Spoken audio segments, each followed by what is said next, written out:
Well, good morning. We're going to be doing something just a little bit different this morning on the vlog, and that is specifically focusing on long exposure photography.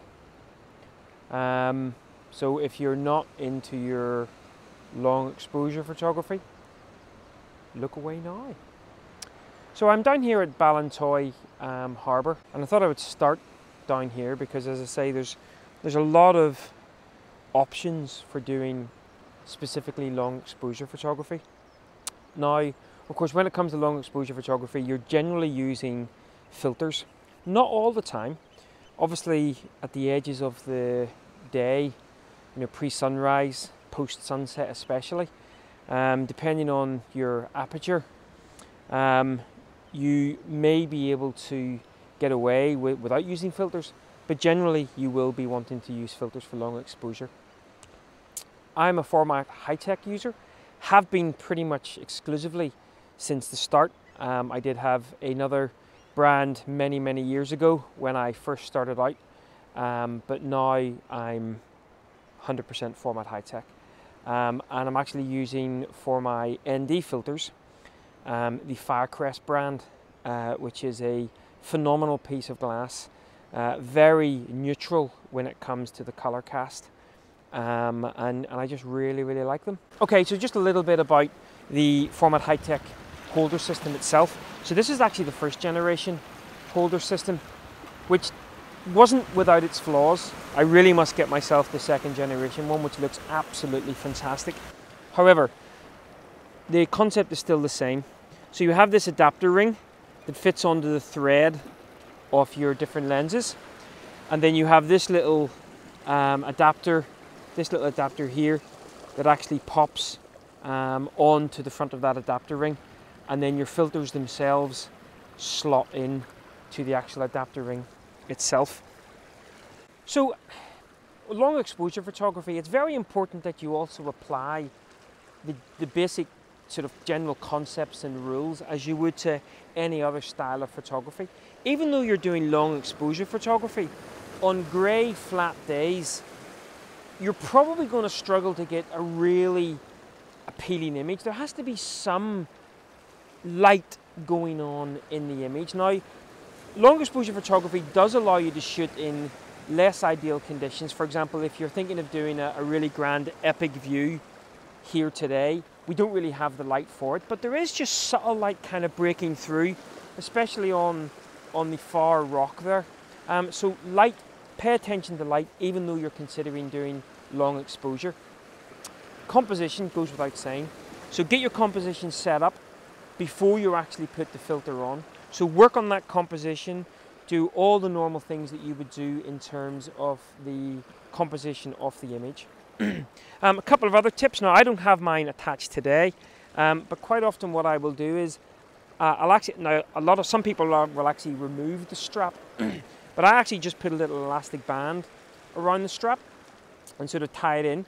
That means that if there is any kind of breeze blowing, this actually won't flap around, because of course if you're doing a 30-second, 1 minute and greater exposures, even slight vibrations will really affect you. In terms of vibrations, of course people love to do long exposure stuff by the coast, and that's fantastic, but you will sort of have some shifting sand problems probably.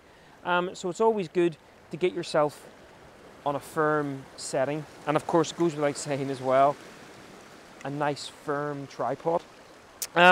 Once I've got my composition set up, I'll then get my focus, get everything sort of lined up, and then I'll actually set myself to manual focus if I'm not already in manual focus in terms of fine-tuning the actual focus on the image. But before I actually put on the filter, just watching those waves again, before I put on the filter, I'll switch myself to manual focus, and then I'll drop the filter in to the actual adapter. So now what about calculating your exposure? Now, we have it easy these days because there's so many apps out there that allow you to kind of get into that ballpark figure of what the exposure is going to be. So what you want to do is take a meter reading without the filter on, so it gives you what you call your base exposure level. So in my case at f11, ISO 200, I was getting for this scene, I was getting a meter reading of about 1/15 of a second. And then what I need to do is, I'm actually using a 10 stop filter here. I then need to calculate what my exposure would be, keeping the aperture exactly the same, keeping the ISO exactly the same, what my exposure would actually be. And it turns out 1 minute 10 seconds, so about 70 seconds. Now, obviously, that's going to get you in the ballpark figure. You may find some fine tuning needed there. And of course, what you may say to yourself is, actually, 1 minute 10 seconds is not enough. I need to do more. So of course, what you can do is you can actually maybe shoot at f13, f14. If you need slightly less, but you want to keep the aperture as it stands, then you can slightly increase your ISO there. So this is giving me a 70-second exposure. I've set up my camera, my lens on manual exposure. I'm on bulb mode, which means I'm in control of when the shutter speed fires and stops firing using my cable release. And off we go. The composition I have in is actually a vertical composition, bringing in some of these tones here. Slight sort of dogtail to the right, and then that main rock on the horizon.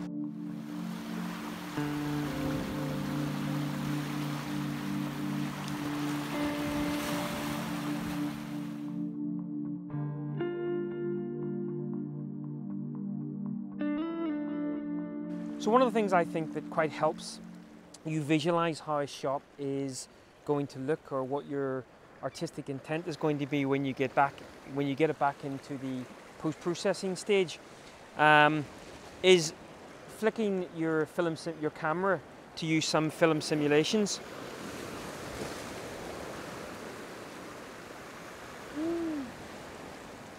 So I've actually put this onto a black and white film simulation now. And it is actually allowing me to really see how those textures and those kind of contrast and the tones are potentially going to look. Now, of course, in post, I will most likely enhance some of those and really sort of draw the eye to the areas that I want the viewer to look at. But it can really just help to sort of visualize how the image is actually going to look. Now, as always, I'm looking at my composition. I'm looking at the light. And I say the light is just very subdued, just coming through. It is just lighting up that rock in the distance.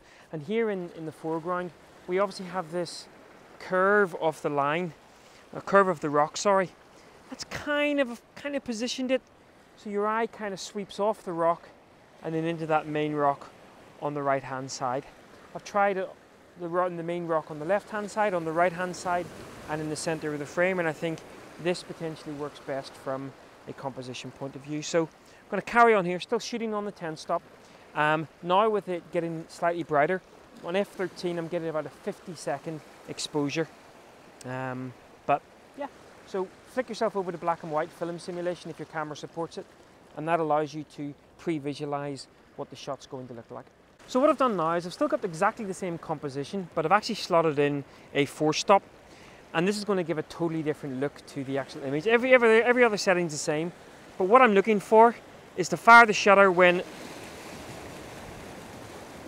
those waves are actually flowing down here. Because of course, what we're actually going to get now is a much, much shorter exposure time. Just going to fire another one.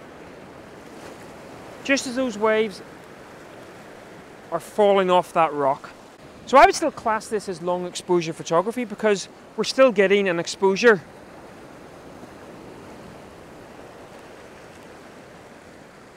of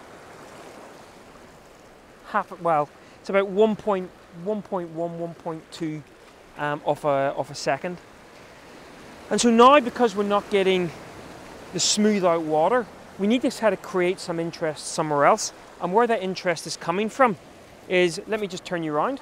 So where that interest is coming from is when the waves flow down off this rock. So what I'm looking for, I'm waiting for a decent sized wave to come in. I'm waiting, and I'm firing the shutter. Now that wasn't a very good one. Looking for a slightly bigger wave now. Again, what I'm waiting for that wave to actually break over. This is going to be a better one. And I'm firing the shutter. and I'm firing the shutter again.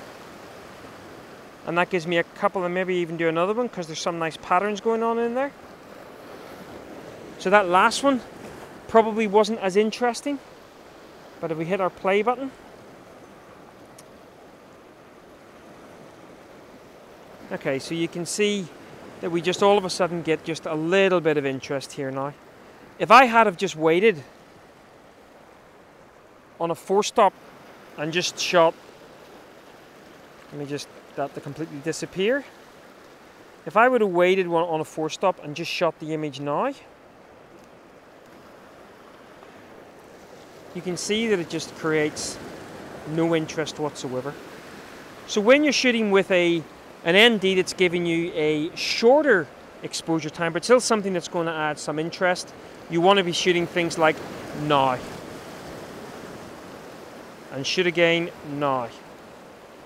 Because there's lots of interest and energy going on in here, and just by slowing that shutter speed down just a touch, it creates some nice interesting drama in the foreground of our image. So that's the 4-stop.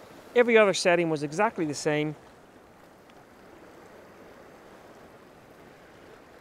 The fun you can have with ND filters on a seemingly blandish day weather-wise.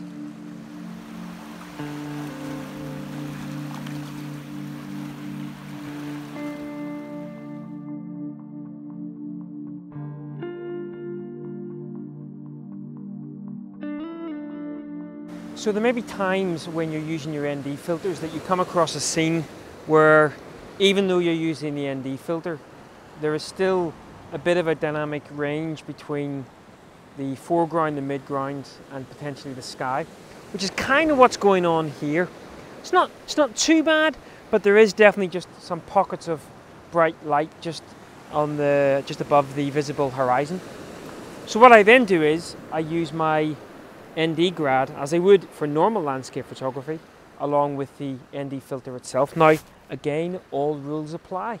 In this particular scene, I've got to be very careful that I don't pull the grad down too much, because of course then I will artificially darken these rocks in the midground. And obviously what that allows me to do, if I have an exposure of say 25 seconds, and that's giving me the type of look that I want, 25 seconds without the grad gives me quite a big portion in the sky that is overexposed. But just dropping in a 2-stop soft edge grad allows me to maintain that 25-second exposure, which gives me exactly what I want in the foreground, in the sea, and in those cliffs, but keeps the highlights in the sky. So make sure you're also considering using grads when needed when using your ND filters. Okay, so now things get really interesting. I've got a 16-stop ND on there. I've also got a 1-stop soft edge grad. Now I have f8. I'm actually shooting at ISO 400 just because that light has disappeared, and a 16-stop filter with the base settings was actually giving me a 27-minute exposure, which is a little bit long considering what I'm kind of trying to achieve today. This is giving me about a 6.5-minute exposure, so that's where you start to realize that with a 16-stop, it's almost impossible to visualize what that's going to be like, because in those 6 minutes, I'm not sure how many waves are going to kind of pop up here. And of course the waves pop up at different lengths, different heights. It's difficult to see, the clouds are moving much there. Might pick up some of that as well. And of course, right now the light has kind of disappeared off this main rock face, but that's not to say that it won't come back. One of the things I love about the super long exposure is it gives me time just to simply enjoy being in the landscape. I quite often will just sit and just consider, just take in my environment and be thankful that I have this opportunity. It also gives me the chance to look at other compositions. So my camera's kind of 2.5 minutes into a 6.5 minute exposure. So it's given me a little bit of time to maybe look at different exposure or different compositions. But more often than not, I simply just sit and take in this wonderful landscape. So we've got about another 3 minutes to go on that. I'm going to put this away. I'm going to just stand back and admire this beautiful place. And we'll see how our 16-stop Firecrest long exposure comes out.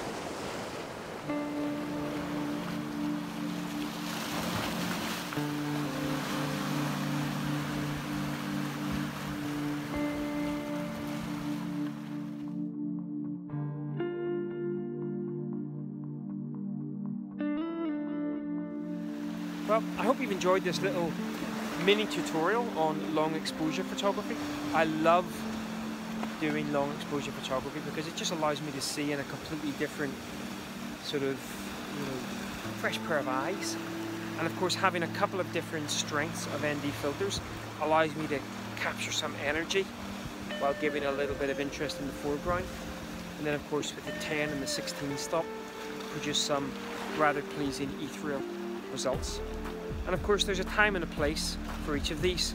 Don't always just whack on your 10 stop or your 16 stop and think that every situation is going to work. I think you still have to apply those strong rules of composition, those strong rules of light.